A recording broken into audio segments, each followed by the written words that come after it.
নমস্কার, সবাই কেমন আছে? আশা করি সবাই খুব ভালো আছেন। আচ্ছা, বাড়িতে যখন পাস্তা খাবার ক্রেভিং ওঠে তখন বাড়িতে হয়তো ভেজিটেবল থাকে না, সেক্ষেত্রে আপনারা কী করেন? আমি তো অল্প স্বল্প উপকরণ দিয়ে বানিয়ে ফেলি। তাহলে চলুন দেখা যায় কীভাবে আমি বানাই। তো প্রথমেই আমি নিয়ে নিয়েছি পাস্তাটাকে বয়েল করেছি হালকা নুন দিয়ে। আর এই যে দেখুন প্রায় হয়ে গেছে 10 মিনিট পর। আর এটা আমি একটু দেখে নিচ্ছি যে এটা প্রপার সিদ্ধ হয়েছে কিনা, কারণ এটা না পুরো ভেঙে যাবে, না গলে গেলে তো একদমই ভালো লাগবে না। তো পাস্তাটাকে বের করে ঠান্ডা জলে ধুয়ে দিয়েছি। হ্যাঁ, ঠান্ডা জলে ধুবে, দেখবেন পাস্তাটা খুব সুন্দর হবে। পাশে সবজিগুলো কেটে নিয়েছি, আর এখানে ডিম ভেজে নিচ্ছি ভালো করে।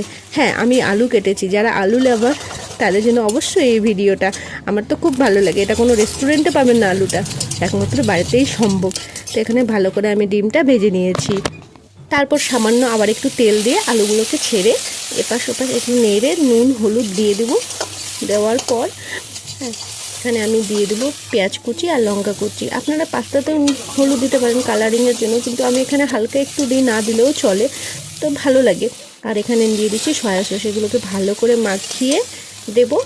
আর নুনটা কোয়ান্টিটি অনুসারে দেবেন, কারণ সয়া সসে লবণ থাকে, সেক্ষেত্রে লবণ পরিমাণ বেশি হওয়ার সম্ভাবনা থাকে। যতটা কোয়ান্টিটি তার থেকে কমই দেবেন। তাহলে এখানে সব কিছু আমি মিশিয়ে নিচ্ছি। এই যে পাস্তা আর ডিম দিয়ে কিছুক্ষণ নাড়াচাড়া করার পর সস দিয়েও খেতে পারবেন, এমনিও খেতে কিন্তু দুর্দান্ত হয়। রেস্টুরেন্ট স্টাইলে বাড়ি তৈরি সুস্বাদু পাস্তা।